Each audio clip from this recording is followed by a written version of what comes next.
అనగసెయో welcome to my channel. Actually నేను videos ఎందుకు పెట్టలేదంటే, నా ఫోన్ ఫస్ట్ రిపేర్‌కి వెళ్ళింది. ఆ తర్వాత నాకు ఎగ్జామ్స్ వచ్చాయి. అందుకే నేను వీడియోస్ పెట్టలేకపోయానండి. ఐ యామ్ రియల్లీ సారీ అండి. నెక్స్ట్ టైమ్ ఇలా జరగకుండా చూసుకుంటాను. సో, ఎందుకు లేట్ ఎక్స్‌ప్లనేషన్‌కి వెళ్ళిపోదాం. ఎపిసోడ్ స్టార్టింగ్‌లో మనకి చూపిస్తారు హీరో, హీరోయిన్‌ని ట్రైనింగ్ పీరియడ్‌లో చూస్తాడు. హీరో అంటాడు, తనని చూసినప్పుడు ఒక్కసారిగా టైం ఆగిపోయినట్టు అనిపిస్తుంది. ఎంత వద్దు అనుకున్నా, ఎంత వేగంగా వచ్చి నాకు తగిలిందంటే, చుట్టుపక్కలంతా మసగ్గా కనపడుతుంది.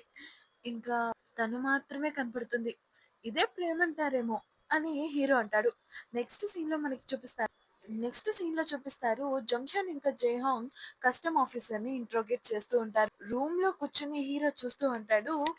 ఏదో సైట్ సీయింగ్‌కొచ్చినట్టు ఎలా చూస్తున్నాడో చూడు. ఇంట్రోగేషన్ రూమ్‌లో ఉన్న జంగ్‌హ్యన్ అంటాడు, లీజిన్సో అనే custom officer hit and run case వల్ల చనిపోతాడు. అది జరిగిన వారానికే ఆ hit and run case driver అయిన గ్యొంగిల్ ఆత్మహత్య చేసుకుంటాడు. అది జరిగిన 5 రోజులకి మంకీ అనే కార్ స్మగ్లర్ ని ఒకళ్ళు చంపేస్తారు. అప్పుడు కస్టమ్ ఆఫీసర్ అంటాడు, వీటితో నాకేం సంబంధం. అప్పుడు జంగ్యన్ అంటాడు, అతను ఒక కార్ స్మగ్లర్. అతను కార్స్, డ్రగ్స్, ఇల్లీగల్ వెపన్స్ అన్ని స్మగిల్ చేస్తూ ఉంటాడు, రష్యాకి ఇంకా ఫిలిప్పీన్స్ కి. అదెంతో విచిత్రంగా కస్టమ్ ఆఫీస్ నుంచి అతనికి పర్మిషన్ కూడా వచ్చింది. మీకు తెలుసు కదా, లోపల ఎవరు సహాయం చేయకపోతే అతనికి పర్మిషన్ ఎక్కడి నుంచి వస్తుంది అనుకుంటున్నారు. కస్టమ్ ఆఫీసర్ కొంచెం కంగారు పడుతూ ఉంటాడు. అప్పుడు జంగ్యన్ అంటాడు, ఆ హిట్ అండ్ రన్ కేసులో ఉన్న కార్ కూడా దొరికింది. దాని డిఎన్ఏ రిజల్ట్స్ చూసాక ఎవరు కల్పరేట్ అనేది మేము కనిపెట్టగలుగుతాం. కస్టమ్ ఆఫీసర్ అంటాడు, చూద్దాం ఎవిడెన్స్ ఏమని వస్తుందో అని హీరో వైపు చూస్తాడు. అప్పుడు కొద్దిసేపటి కింద జరిగిన విషయాన్ని చూపిస్తారు. కస్టమ్ ఆఫీసర్ హీరోతో అంటాడు, నువ్వు హాస్పిటల్లో అడ్మిట్ అవుతావని అనుకున్నాను.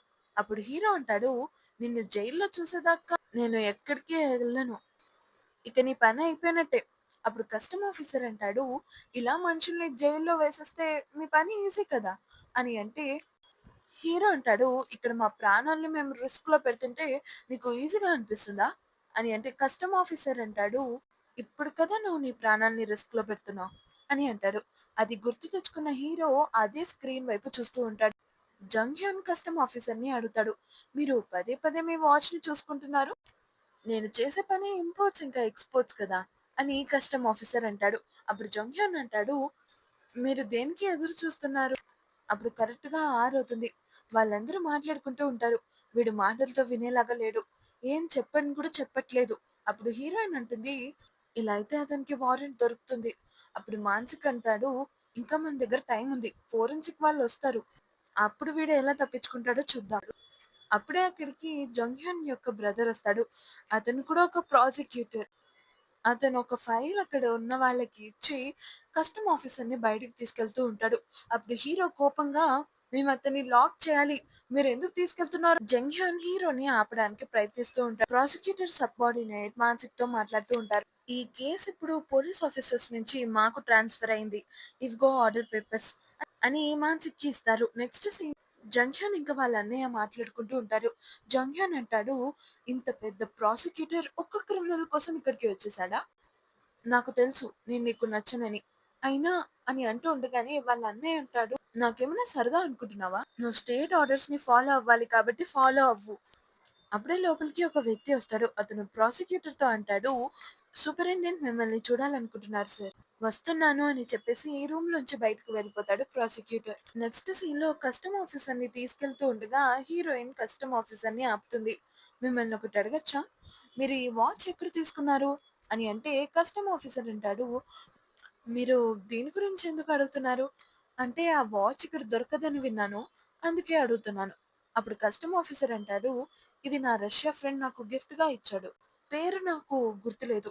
చాలా సంవత్సరాలు అయిపోయింది కాబట్టి. అవునా? మరి ఎందుకు ఆ జే9 సెక్యూరిటీ వ్యక్తి దగ్గర కూడా ఇదే వాచ్ ఉంది? గోల్డెన్ బన్నీ దగ్గర కూడా ఇదే వాచ్ ఉంది. అని అంటే కస్టమ్ ఆఫీసర్ అంటాడు, కోయిన్సిడెన్స్ అవ్వచ్చు అని అంటే హీరోయిన్ అంటుంది, నాకెందుకో ఇది కోయిన్సిడెన్స్‌గా అనిపించట్లేదు. మీరు షూటింగ్‌లో గోల్డ్ మెడలిస్ట్ కదూ! మీ పేరు అని అడిగితే హీరోయిన్ అంటుంది, చిహానా. అయితే మీరు ఈ వాచ్‌ని దగ్గరగా చూడండి అని తన చేతికున్న వాచ్ తీసి హీరోయిన్ వైపుగా వెళ్తాడు. అప్పుడే మధ్యలోకి జంగ్‌హ్యన్ వస్తాడు. ఇంకా ఇతన్ని తీసుకెళ్ళలేదా అని ప్రాసిక్యూటర్ అంటాడు. అప్పుడు హీరో అక్కడికి వచ్చి ఆ ప్రాసిక్యూటర్‌ని కొట్టబోతూ ఉండగా మానసిక ఆపుతాడు. అతను ప్రాసిక్యూటర్ అయితే నాకేంటి అని హీరో అంటాడు. వాళ్ళని ఆపాలని అనుకుంటాడు హీరో. కానీ అంతలోనే హీరోకి తన ముక్కులోంచి రక్తం కారుతూ ఉంటుంది. అతని కళ్ళ ముందంతా మసక మసకగా కనపడుతూ ఉంటుంది. నేను నిన్ను వదిలిపెట్టను అని హీరో అంటాడు. అప్పుడు కస్టమ్ ఆఫీసర్ హీరో వైపుకు వెళ్లి అంటాడు. ఇదే మాట నువ్వు ముందు కూడా అన్నావు. కానీ అప్పుడు నేను జవాబు ఇవ్వలేకపోయాను. కానీ ఇప్పుడు ఇస్తాను. నువ్వు ఏం చేయగలుగుతావో అది చెయ్యి. మరోవైపు ప్రాసిక్యూటర్ చీఫ్‌తో మాట్లాడతారు. మాట్లాడాక కస్టమ్ ఆఫీసర్ వైపు చూసి ఒక క్రిమినల్‌ని తీసుకువెళ్లాల్సొస్తుంది. నీ కోసం స్వయంగా చీఫ్ ప్రాసిక్యూటర్ ఇన్వాల్వ్ అయ్యారు. ఇంతకీ నీకు అతను ఎలా తెలుసు? స్కూల్లో పరిచయమా? లేదు అని అంటే ప్రాసిక్యూటర్ అంటారు. మరి ఎందుకు చేయాలనుకుంటున్నాడు నీకు హెల్ప్? అని అంటే కస్టమ్ ఆఫీసర్ అంటాడు. నీలాగే ఒక గవర్నమెంట్ ఆఫీసర్‌ని కాబట్టి. నెక్స్ట్ సీన్‌లో హీరోని హాస్పిటల్‌లో పెడతారు. ఆ తర్వాత డాక్టర్ అంటారు, ఇతనికి టెస్టులు చేయాల్సొస్తుంది. అప్పుడు వాళ్ళందరూ అనుకుంటారు హీరోని హాస్పిటల్‌లోనే ఉంచుదామని. ఇంకా హీరోకి ఎవరు లేకపోవడంతో హీరోయిన్‌ని అతని తోడుగా ఉండమని చెప్తారు. నెక్స్ట్ సీన్‌లో హీరో, హీరోయిన్ తప్పితే మిగతా వాళ్ళందరూ పోలీస్ స్టేషన్‌కి వెళ్తారు. వేరే టీమ్ హెడ్ అంటాడు, "చాలా బాధగా ఉంది కదూ! కేస్ చేతిలోంచి వెళ్ళిపోయినందుకు." అప్పుడు జేహాంగ్ మాన్సిక్‌తో అంటాడు, "ప్రాసిక్యూటర్ మన దగ్గరున్న ఎవిడెన్సెస్ అన్నీ తీసుకున్నారు." అదే కదా నేను అంటున్నా. వాళ్ళన్నీ తీసుకెళ్ళిపోయారు. ఇంతకీ కస్టమ్ ఆఫీసర్ ఎవరో కానీ అని వేరే టీమ్ హెడ్ అంటారు. నెక్స్ట్ సీన్‌లో హీరోయిన్‌ని చూపిస్తారు. హీరో ఫోన్ కేస్ వెనకాల తన స్టిక్కర్ ఉండడం చూసి తనకి తన పాస్ట్ మెమోరీస్ గుర్తుకొస్తూ ఉంటాయి. తను ఒకసారి మ్యాచ్ ఆడుతూ ఉండగా అక్కడున్న వాళ్ళందరూ హీరోయిన్‌కే సపోర్ట్ చేస్తారు. మిగతా టీమ్ మెంబర్స్ అందరూ అది చూసి జెలసీ ఫీల్ అవుతూ ఉంటారు. ఇక్కడ హీరో, హీరోయిన్ చేసిన యాడ్ చూస్తూ ఉంటాడు. ఒక బన్ గురించే హీరోయిన్ యాడ్ చేస్తుంది. మిగతా టీమ్ మెంబర్స్ అందరికీ మ్యాచ్ అయ్యాక బన్స్ ఇస్తారు. కానీ వాళ్ళందరూ అక్కడే ఉన్న చెత్తబుట్టలో పాడేస్తారు. అది చూసిన హీరో తన జాకెట్‌లో వేసుకుంటాడు. అప్పుడే అక్కడికి హీరోయిన్ వస్తుంది. అక్కడున్న షూటర్ ఒకామె నవ్వుతూ థాంక్ యూ ఈరోజు బన్స్ ఇచ్చినందుకు అని అక్కడి నుంచి వెళ్ళిపోతుంది. అప్పుడు హీరో అంటాడు, "నువ్వు ఇంత మెడల్స్ సాధించావు కాబట్టి వీళ్ళందరూ నిన్ను చూసి జెలస్ ఫీల్ అవుతున్నారు. ఈ బన్స్ ప్యాకెట్‌లో ఒకటి గోల్డెన్ స్టిక్కర్ ఉందంట కదా! దాన్ని నేను ఎలాగైనా తీసుకుంటాను. అప్పుడు నీకున్న కొంచెం లక్ నాకు కూడా రావచ్చేమో." అప్పుడు హీరోయిన్ అంటుంది, "నువ్వు ఈ లక్ వెనకాల పడటం వల్లే నువ్వు అసలు సాధించలేకపోతున్నావు. నేను ఏషియన్ ఛాంపియన్ అమ్మా" అని హీరో అంటాడు. "ఏదో ఈ మధ్య కొంచెం బ్యాడ్ లక్ ఉంది అంతే. నిన్ను అందరూ ఇలా అంటూ ఉండొచ్చేమో, కానీ నువ్వంటే అందరికీ ఇష్టమే. అందులో నేను కూడా ఒకడిని. ఐ లైక్ యూ" అని హీరో అని తన వైపు గన్ పాయింట్ చేస్తాడు. అప్పుడు హీరోయిన్ అది చూసి ఒక చిన్న స్మైల్‌తో హీరోయిన్ అక్కడి నుంచి వెళ్ళిపోతుంది. నెక్స్ట్ సీన్‌లో మనకు చూపిస్తారు హీరోయిన్ ఆ బన్స్ ఓపెన్ చేస్తే తనకి ఒక గోల్డెన్ స్టిక్కర్ వస్తుంది. ఆ స్టిక్కర్ హీరోకి ఇస్తుంది హీరోయిన్. నెక్స్ట్ సీన్‌లో మనకి చూపిస్తారు హీరోయిన్ హీరో ఫోన్‌కున్న స్టిక్కర్‌ని తీసేద్దామని అనుకుంటది. అప్పుడే హీరో అక్కడికి వచ్చి "నువ్వు తీయడానికి వీల్లేదు" అని ఆపుతూ ఉండగా హీరోయిన్ మీద హీరో పడతాడు. అప్పుడే అక్కడికి నర్స్ వస్తుంది. "మీరు మెడిసిన్ వేసుకునే టైం వచ్చింది" అని అంటుంది. దాంతో హీరోయిన్ అక్కడి నుంచి వెళ్ళిపోతుంది. అదే హాస్పిటల్ రూమ్ బయటికి జంగ్‌హ్యన్ వస్తాడు. "నీతో కొంచెం మాట్లాడాలి. బయటకొస్తావా?" అని జంగ్‌హ్యన్ అంటాడు. దానికి హీరోయిన్ ఒప్పుకుంటుంది. వాళ్ళిద్దరూ ఒక కెఫేకి వెళ్తారు. "నీ మీద అనుమానంతో ఆ కస్టమ్ ఆఫీసర్ నీ మీద పోలీస్ స్టేషన్‌లో నీ గురించి పర్సనల్ ఇన్ఫర్మేషన్ తీసుకున్నాడు. నీకు ఆ రోజు లీజెన్స్ డాక్యుమెంట్స్ దొరికినాయి. ఆ డాక్యుమెంట్స్‌లోది ఏదైనా నీకు గుర్తుందా? నువ్వు ఈ కేస్ కాకుండా వేరే కేస్ తీసుకోవడమే నీకు మంచిది. ఎందుకంటే అతను నిన్నే టార్గెట్‌గా చేసుకున్నాడు." అప్పుడు హీరోయిన్ అంటది, "ఏదేమైనా సరే నేను ఎదుర్కొంటాను.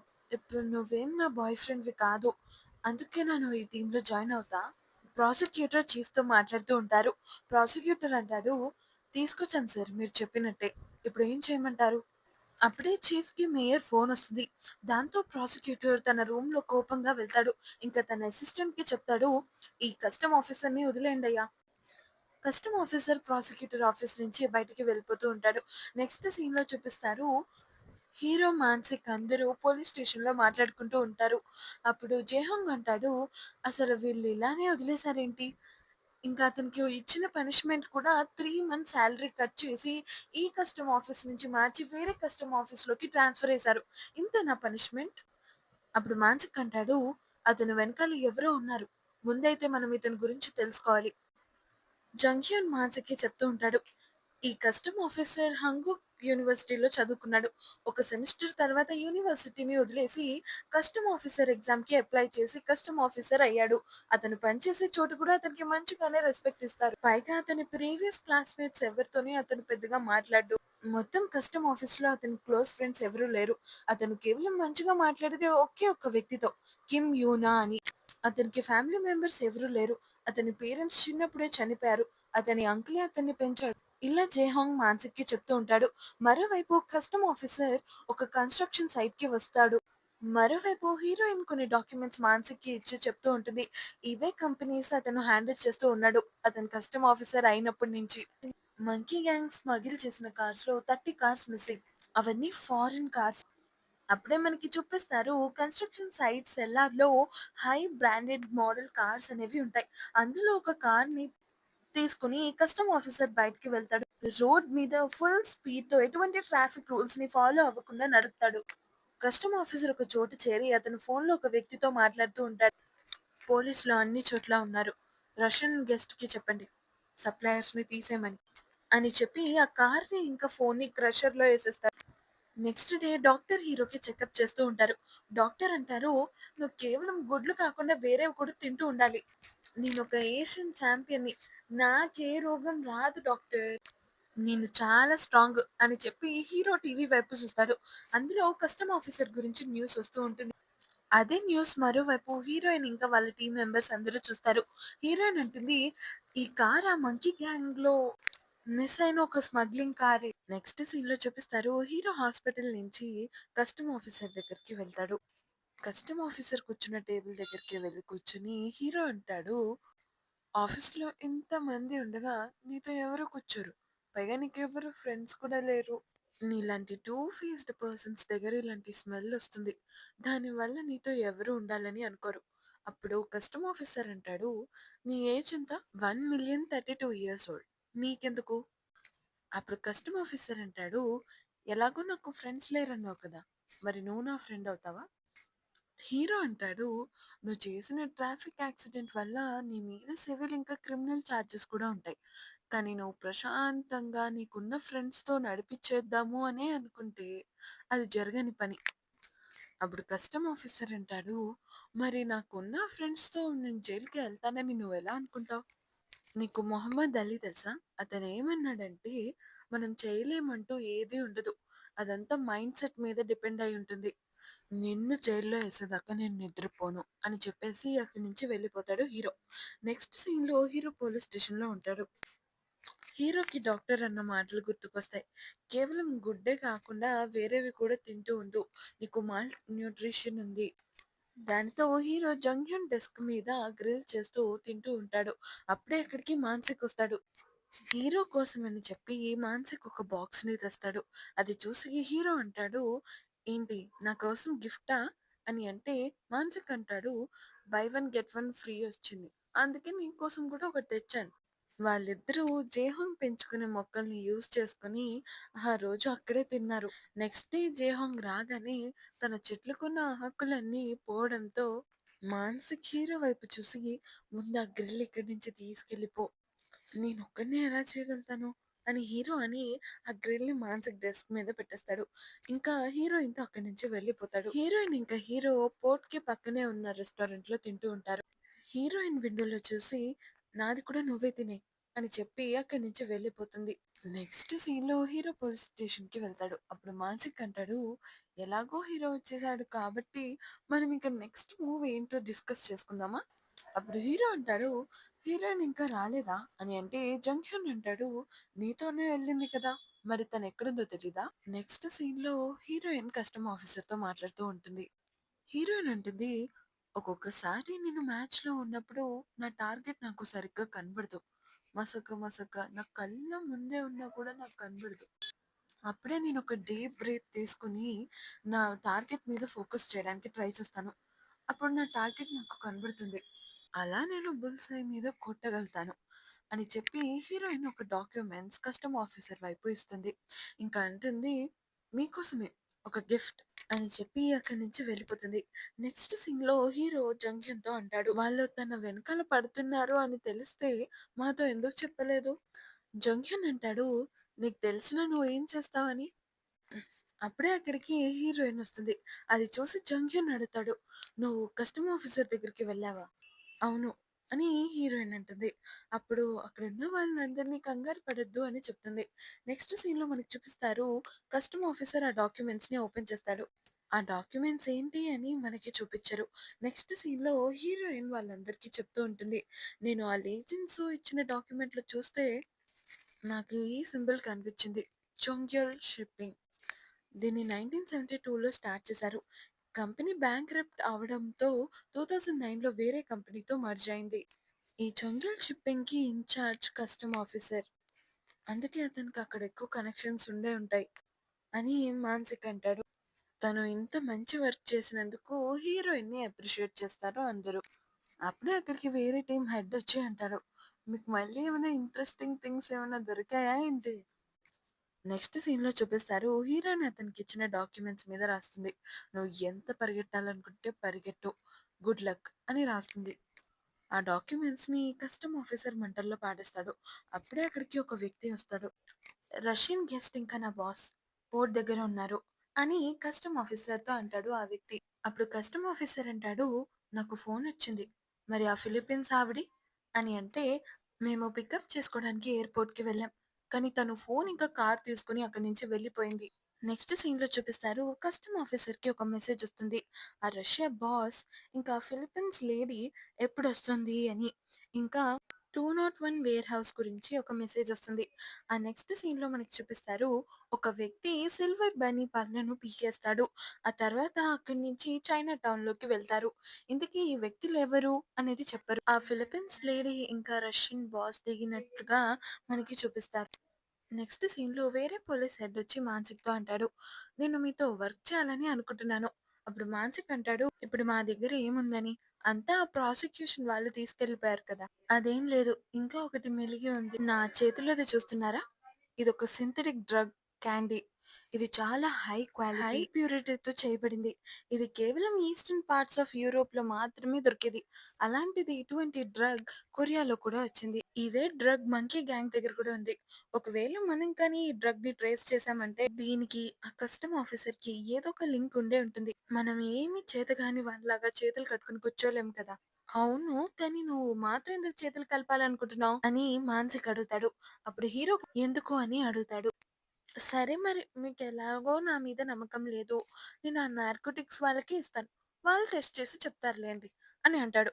అప్పుడే జంక్యాన్ అతన్ని ఆపి, "అదేం అవసరం లేదు. మీరు చెప్పండి మేము వింటాము" అని అంటాడు. ఈ డ్రగ్ క్యాండీని తయారు చేసేది ఒక వ్యక్తి. తన పేరు డ్రగ్ డీమన్. అతను ఎలా ఉంటాడో, ఆ వ్యక్తి గురించి ఏమీ తెలీదు. కానీ అతని గురించి చాలా రూమర్సే ఉంటాయి అని అంటారు. అప్పుడే మనకి చూపిస్తారు ఆ డ్రగ్ డీమన్ ఒక అమ్మాయి అని. తను తను చేసే డ్రగ్ యొక్క కాపీ చేయబడుతుందని తెలిసి అక్కడికి వెళ్తుంది. అక్కడున్న వాళ్ళని ఒక్కొక్కటిగా చంపుతూ పోతుంది. ఆ డ్రగ్ చేసే వ్యక్తి అడుగుతాడు. "నువ్వెవరు? ఇలా దూసుకుంటూ వచ్చేస్తున్నావు. ఎవరు నువ్వు?" అని అడుగుతాడు. అప్పుడు తనంటుంది, "నేనెవరా?" అని చూపించి అతని నోట్లో వేసేస్తుంది. ఆ తర్వాత అక్కడే ఉన్న ఒక సిరింజ్ తీసి అతని మెడ పైన గుచ్చుతుంది. ఆ తర్వాత అతన్ని చంపేస్తుంది. ఆ తర్వాత తనంటుంది, "నీ వల్ల నా లిమిటెడ్ ఎడిషన్ డ్రెస్ పాడైపోయింది." ఆ తర్వాత అక్కడున్న చోటుని తగలబెట్టడానికి తను ప్రయత్నిస్తుంది. ఆ నెక్స్ట్ సీన్‌లో అతను చెప్తూ ఉంటాడు. "ఇప్పటిదాకా ఎవరు డ్రగ్ డీమన్ ఫేస్‌ని చూడను కూడా చూడలేదు." అప్ అప్పుడే అక్కడికి ఒక ఫోనొస్తుంది. ఆ ఫోన్ చేసింది ఎవరో కాదు డ్రగ్ డీమన్. తను గీహోన్ డిస్ట్రిక్ట్‌లో ఉంది అని, అక్కడికి తొందరగా రమ్మని చెప్తుంది. అప్పుడే మనకి జరిగింది చూపిస్తారు. కస్టమ్ ఆఫీసర్ డ్రగ్ డీమన్‌తో మాట్లాడుతూ ఉంటాడు. "నువ్వు ఎయిర్‌పోర్ట్ నుంచి రాగానే ఇక్కడికి రమ్మన్నాను కదా!" అని అంటే డ్రగ్ డీమన్ అంటుంది, "నేను విన్నాను కొంతమంది నా క్యాండీ లాంటి క్యాండీని తయారు చేస్తున్నారని. వాళ్ళంతా చూసి ఆ తర్వాత అక్కడికే వస్తాను. నువ్వు నన్నిక్కడికి తీసుకొచ్చినందుకు ఆ పోలీసులే అంతు కూడా నేను చూస్తాను" అని అంటుంది. నెక్స్ట్ సీన్‌లో మనకు చూపిస్తారు. ఆ కాల్ రాగానే వాళ్ళందరూ అలర్ట్ అవుతారు. ఇదంతా డ్రగ్ డీమన్ చూస్తూనే ఉంటుంది. ఆ నెక్స్ట్ సీన్‌లో తను ఫోన్‌ని ఓవెన్‌లో పెడుతుంది. టైమర్ సెట్ చేస్తుంది. అక్కడున్న గ్యాస్ సిలిండర్ పైప్స్ అన్నీ పీకేస్తూ ఉంటుంది.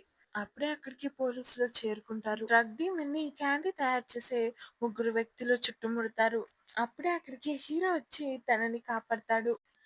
అప్పుడే ఓవెన్ నుంచి మంటలు రావడంతో వాళ్ళక్కడి నుంచి వెళ్ళిపోతూ ఉంటారు. హీరో విండోలోంచి బయటకి దూకేస్తాడు. అప్పుడు రాడ్‌ని పట్టుకొని వేలాడుతూ ఉంటారు. కానీ ఎలాగో అలాగా హీరో డ్రగ్ డీమన్‌ని కాపాడతాడు. నెక్స్ట్ సీన్‌లో ఫోరెన్సిక్ డిపార్ట్‌మెంట్ ఎవిడెన్స్ కోసమని వస్తారు. అక్కడికి వచ్చి చూస్తే వాళ్ళకర్థమవుతుంది అక్కడ డ్రగ్ డీమన్ క్యాండీని కాపీ తయారు చేస్తున్నారు అని. అదే కాకుండా వుమెన్ ట్రాఫికింగ్ జరుగుతుందని కూడా వాళ్ళు గమనిస్తారు. నెక్స్ట్ సీన్‌లో ఒక 6 ఫీట్ గ్యాంగ్‌స్టర్ అయిన రష్యన్ బాస్‌ని చూపిస్తారు. రష్యన్ బాస్ ఒక వ్యక్తిని చంపడానికి ముందుకు వెళ్తూ ఉంటాడు. ఆ వ్యక్తి "నువ్వు నన్నేం చేయలేవు" అని గట్టిగా అరుస్తూ ఉంటాడు. అప్పుడు లియో తన వెనకాలన్న ఒక వ్యక్తిని చంపేస్తాడు. అప్పుడు ఆ వ్యక్తి భయంతో "నన్నొదిలేయ్. కావాలంటే నీకు పోర్ట్ కూడా ఇచ్చేస్తాను. ఈ మొత్తం ఆపరేషన్ నువ్వే నడుపు. సరేనా? ప్లీజ్ లియో నన్నొదిలేయ్" అని అంటాడు. ఎలాగో ఆ పోర్ట్ మా నాన్నకు చెందిద్ది. నువ్వొక మోసగాడివి అని చెప్పేసి అతన్ని దారుణంగా చంపేస్తాడు. లియో అక్కడి నుంచి వెళ్తుండగా ఒక అబ్బాయి అతని మీద ఫైర్ చేస్తాడు. కానీ ఆ బుల్లెట్ అతనికి తాకదు. లియో ఆ అబ్బాయిని చూసి అతని వైపుగా వెళ్తాడు. "నీకు ఎంత వయసుంటుంది?" అని అంటే ఆ అబ్బాయి అంటాడు, "17 సార్. ఏదైతే నీకు చెందిందో అది మాత్రమే నువ్వు పట్టుకోవాలి" అని అంటుండగా లియోకి తన పాస్ట్ మెమరీస్ గుర్తొస్తాయి. ఇంకా అతను ఆ అబ్బాయితో అంటాడు, "ఇప్పుడు ఏం చేస్తున్నావో అది రిగ్రెట్ అవ్వకుండా చూసుకో" అని అంటాడు. ఆ తర్వాత ఆ అబ్బాయి అక్కడి నుంచి అప్పుడే లియో కింద పనిచేసే ఒక వ్యక్తి వచ్చి మన డీల్‌ని నాశనం చేసిన వాడు దొరికాడు. నెక్స్ట్ సీన్‌లో పోలీస్ స్టేషన్‌ని చూపిస్తారు. ఆ ఇన్సిడెంట్ జరగడానికి కారణమైన వ్యక్తుల్ని ఎలాగైనా పట్టుకోవాలని అనుకుంటారు. హీరోయిన్ డ్రగ్ డీమన్‌ని ఇంట్రోగేట్ చేస్తూ ఉంటుంది. "మీ పేరేంటో చెప్తారా?" అని అంటే డ్రగ్ డీమన్ అంటుంది, "నాకేం గుర్తులేదు." అప్పుడు జంగ్‌హ్యోన్ అంటాడు, "పోనీ మీకేదైనా గుర్తుందా?" అని అంటే డ్రగ్ డీమన్ అంటుంది, "లేదు. నాకేం తెలీదు." అప్పుడు జైహాంగ్ డ్రగ్ డీమన్‌ని అడుగుతారు. "పోనీ మీకేమైనా గుర్తుందా?" అని అంటే డ్రగ్ డీమన్ అంటుంది, "ఎవరో ముగ్గురు వ్యక్తులు కొట్టుకుంటూ ఉన్నారు. నన్ను చంపడానికి ప్రయత్నించారు. అంతకు మించి నాకేం గుర్తులేదు" అని చాలా భయపడుతూ చెప్తుంది. హీరోయిన్ అంటుంది, తను ఆ ఇన్సిడెంట్ వల్ల చాలా షాక్ అయి ఉంటుంది. మనం ఈ టైంలో తనని ఇంటరోగేట్ చేయడం మంచిది కాదనిపిస్తుంది. అక్కడున్న వాళ్ళందరికీ హీరోయిన్ చెప్పింది కరెక్ట్ అనిపిస్తుంది. నెక్స్ట్ సీన్‌లో హీరోయిన్ డ్రగ్ డీమన్‌కి బట్టలిస్తుంది. "నువ్వేసుకున్న బట్టలు మేము ఎవిడెన్స్ కింద కలెక్ట్ చేస్తాం. కాబట్టి నువ్వు ఈ బట్టలేసుకో" అని డ్రగ్ డీమన్‌కి ఇస్తుంది. అప్పుడు తన చేతి మీద ఎటువంటి మార్క్స్ లేకపోవడం చూసి హీరోయిన్ ఆలోచనలో పడిపోతుంది. బయట మాన్సేక్ వాళ్ళ టీమ్‌తో అంటూ ఉంటాడు. తనే మనకి ముఖ్యమైన ఎవిడెన్స్. తనే డ్రగ్ డీమన్‌ని చూసుండొచ్చు. కాబట్టి తనకి తిరిగి గుర్తొచ్చేదాకా తను మనతో ఉండటమే సేఫ్ అని మాన్సిక్ అంటాడు. అప్పుడు జేహాంగ్ అంటాడు, "ఒకవేళ మనం తన కోసం ఒక సేఫ్ ప్లేస్‌ని చూసి, తన సేఫ్టీ కోసం గార్డ్స్‌ని పెడితే సరిపోతుందేమో" అని అంటాడు. అప్పుడు జేహాంగ్ అంటాడు, "అలా అయితే అందరికీ తెలిసిపోతుంది. ప్రస్తుతం ఇన్వెస్టిగేషన్ యూనిట్‌కి మనకి మాత్రమే తెలుసు. కాబట్టి మనం ఆ పని చేయలేము." అప్పుడే అక్కడికి డ్రగ్ డీమన్ వస్తుంది. "మీరు నా విషయంలో భయపడాల్సిన అవసరం ఏం లేదు. ఇక్కడే దగ్గరలో నాకు ఒక ప్లేస్ ఉంది. నేను అక్కడికి వెళ్తాను." దానికి అక్కడున్న వాళ్ళు ఒప్పుకోరు. మాన్సిక్ అంటాడు, "మీ జాగ్రత్తలు చూసుకోవడానికి జేహంగ్ ఉన్నాడు." అప్పుడు డ్రగ్ డీమన్ వెళ్ళి హీరో చేతిని పట్టుకుంటుంది. అది చూసిన హీరోయిన్ కొంచెం జెలస్ ఫీల్ అవుతూనే, "తన సేఫ్టీ కోసం నేనుంటానులెండి" అని అంటుంది. నెక్స్ట్ సీన్‌లో డ్రగ్ డీమన్‌కి హీరోయిన్ జాగ్రత్తలు చెప్పి, "నీకేమైనా అవసరం ఉంటే నన్నడుగు" అని చెప్పేసి బయటికి వెళ్ళిపోతుంది. డ్రగ్ డీమన్ అక్కడున్న చోటునంతా చూసి, బయట పోలీసులుండడం కూడా తను గమనిస్తుంది. తనక్కడి నుంచి ఎస్కేప్ అవ్వలేదని తననుకుంటుంది. బయట హీరో కాఫీ చేస్తూ ఉంటాడు. అప్పుడే హీరోయిన్ హీరోతో అంటుంది, "నువ్వింకా ఇక్కడి నుంచి ఎళ్ళలేదా?" "హుహు. ఎందుకంటే ఒక మంచి పోలీస్ ఆఫీసర్ లేకపోతే తను సేఫ్‌గా ఎలా ఫీల్ అవుతుంది చెప్పు? ఇందాక చూసావు కదా!" "ఓహో! అంటే ఇప్పుడు నువ్వా అది?" అని అంటుంది హీరోయిన్. "అవును. తనిందాక గెస్ చేసింది గదా! అయినా ఇప్పుడే కెప్టెన్ చెప్పారు. మనమిద్దరం కలిసి ఉండాలంట. ఇప్పుడు మనం పార్ట్నర్స్" అని కాఫీ కప్‌కి చీర్స్ కొడుతూ హీరో అంటాడు. హీరో హీరోయిన్‌తో అంటాడు, "నాకు ఇక్కడున్న కాఫీ ఇష్టం. ఈ ఇల్లు కూడా ఇష్టం. ఇంకా నా పక్కనున్న అమ్మాయి అంటే కూడా నాకిష్టం" అని అంటాడు. నెక్స్ట్ రూమ్‌లో ఉన్న డ్రగ్ డీమన్ హీరో తనని కాపాడిన విషయాలన్నీ గుర్తు తెచ్చుకొని సంతోషంగా ఫీల్ అవుతూ ఉంటుంది. నెక్స్ట్ సీన్‌లో హీరో అందరికి డిన్నర్ చేస్తూ ఉంటాడు. ఏ డిష్ చేసి తీసుకొచ్చినా ఫస్ట్ హీరోయిన్‌కే సర్వ్ చేయడం చూసి డ్రగ్ డీమన్ చాలా జెలస్ ఫీల్ అవుతూ ఉంటుంది. డ్రగ్ డీమన్ స్పూన్‌ని గట్టిగా టేబుల్ మీద పడేస్తుంది. అది చూసి హీరో అడుగుతాడు, "మీకేమైంది?" అని అడిగితే డ్రగ్ డీమన్ అంటుంది, "మీ చెయ్యికి అంత పెద్ద గాయమైనా మా కోసం ఈ ఫుడ్ చేసినందుకు చాలా థాంక్స్" అని చెప్తుంది. "ఇంతకీ మీ చెయ్యికి ఏమైంది?" అని అడుగుతుంది. దాంతో హీరో అంటాడు, "ఒకళ్ళని కాపాడుతూ నా చేతికి ఇంత పెద్ద గాయమైపోయింది" అని హీరోయిన్ వైపు చూస్తాడు. "కొంతమందికైతే కృతజ్ఞత భావమే ఉండదనుకోండి" అని అంటాడు. "మీరు చాలా మంచివారు" అని డ్రగ్ డీమన్ అంటుంది. ఇంకా హీరో ఇంకా డ్రగ్ డీమన్ కొన్ని విషయాలు మాట్లాడుకుంటూ ఉంటారు. నవ్వుతూ ఉంటారు. ఇదంతా చూసి హీరోయిన్ చాలా జెలస్ ఫీల్ అవుతూ ఉంటుంది. నెక్స్ట్ సీన్‌లో మాన్సిక్ ఇంకా జంగ్‌హ్యున్ వాళ్ళ ఇంటికి వస్తారు. మాన్సిక్ జంగ్‌హ్యున్‌తో అంటాడు, "ఇంత మంచి ఇల్లుండగా స్టూడియోలో ఎందుకు పడుకుంటావు? ఈ ఇల్లు నాకు చాలా పెద్దదిలెండి. అందుకనే స్టూడియోలో పడుకుంటాను. అయినా నువ్వు ఆ అమ్మాయి సేఫ్టీని హీరోకి ఎందుకు అప్పచెప్పమని చెప్పావు? పైగా అతను చేయగలుగుతాడంటావా?" అని అంటాడు మాన్సిక్. అప్పుడు జంగ్‌హ్యున్ అంటాడు, "ప్రస్తుతానికి హీరోయిన్‌గా ఆ అమ్మాయి సేఫ్టీ డోంగ్‌చూ చూసుకోవడమే మంచిది. ఇంకా పైగా పోలీసులు కూడా పెట్రోలింగ్ చేస్తూనే ఉన్నారు కదా! మనమేం టెన్షన్ అవ్వాల్సిన అవసరం లేదు" అని జంగ్‌హ్యున్ మాన్సిక్‌కి చెప్తాడు. నెక్స్ట్ సీన్‌లో హీరో ఫీవర్ వల్ల సఫర్ అవుతూ ఉంటాడు. అది చూసిన హీరోయిన్ ఎవరిని ఎవరు ప్రొటెక్ట్ చేయాల్సొస్తుందో ఏంటో అని చెప్పేసి హీరోని చూసుకుంటూ ఉంటుంది. అప్పుడు మనకి చూపిస్తారు, డాక్టర్ హీరోయిన్‌తో చెప్తూ ఉంటారు. హీరో చేతికి దెబ్బ తగలటం వల్ల అతనికి కొన్ని రోజులు ఫీవర్ ఇంకా మజిల్ పెయిన్ ఉంటుంది అని. హీరోయిన్ హీరోని చూసుకోవడం డ్రగ్ డీమన్ చూస్తుంది. నెక్స్ట్ డే మార్నింగ్ హీరో లేవగానే తన చేతిని చూసుకుంటాడు. తన చేయి పట్టి మీద థాంక్ యూ అని రాసి ఉంటుంది. నెక్స్ట్ సీన్‌లో చూపిస్తారు, జంగ్‌హ్యున్ ఇంకా మాన్సిక్ ఎవిడెన్స్‌ని కలెక్ట్ చేస్తూ ఉంటారు. ఆ ఎవిడెన్స్ బ్యాగ్‌లో చాలా బ్రాండెడ్ బట్టలుండడం చూస్తాడు. అప్పుడే ఒక వ్యక్తి వచ్చి, "సూపరింటెండెంట్ గారు పిలుస్తున్నారు. కాబట్టి మనమందరం వెళ్ళాల్సుంటుంది" అని అంటారు. అప్పుడు మాన్సిక్ అంటాడు, "ప్రతి సంవత్సరం చేసేది ఏమీ లేకపోయినా ఈ ఒక్క మీటింగ్ పెట్టి చంపేస్తూ ఉంటాడు." నెక్స్ట్ సీన్‌లో హీరోయిన్ హీరోని పిలుస్తుంటుంది. "మనం చాలా లేట్ అయిపోతాం. నువ్వు తొందరగా రా" అని అంటుంది. హీరో కాలు జారినట్టు అరవడంతో హీరోయిన్ బాత్రూమ్ లోపలికి వెళ్ళిపోతుంది. "జారానని అనుకుంటున్నావా?" అని హీరో దగ్గరకొస్తూ చెప్తాడు. దాంతో "ఏంటి బ్లష్ అవుతున్నావు?" అని హీరో అంటాడు. "బటర్‌ఫ్లైస్ వస్తున్నాయా?" అని అంటాడు. అప్పుడు హీరోయిన్ అంటుంది, "చంపేస్తాను. తొందరగా స్నానం చేసి బయటికి రా." హీరోయిన్ అక్కడి నుంచి వెళ్ళిపోతుంది. అప్పుడే బయట డ్రగ్ డీమన్ అంటుంది, "మీరిద్దరు చూడటానికి చాలా మంచిగా ఉంటారు. మీరిద్దరు కపులా?" అని అంటుంది. దాంతో హీరోయిన్ అంటుంది, అదేం లేదు" అని అంటుంది. "నాకు తెలిసి నీకు కూడా అతనంటే ఇష్టమేమో. అయినా నీకు తెలియనట్టుంది. అతను చాలా మంచివాడు. వేరే వాళ్ళ కోసం తన ప్రాణాలనైనా అడ్డు పెడతాడు. అలాంటి వాళ్ళు దొరకడం చాలా కష్టం కదూ" అని అంటూ హీరో బయటికి రాగానే హీరోని చూస్తూ ఉంటుంది. "మేము ఒక ఇంపార్టెంట్ పని మీద బయటికి వెళ్తున్నాం" అని తనని ఆపుతూ హీరోయిన్ మధ్యలోకి వస్తుంది.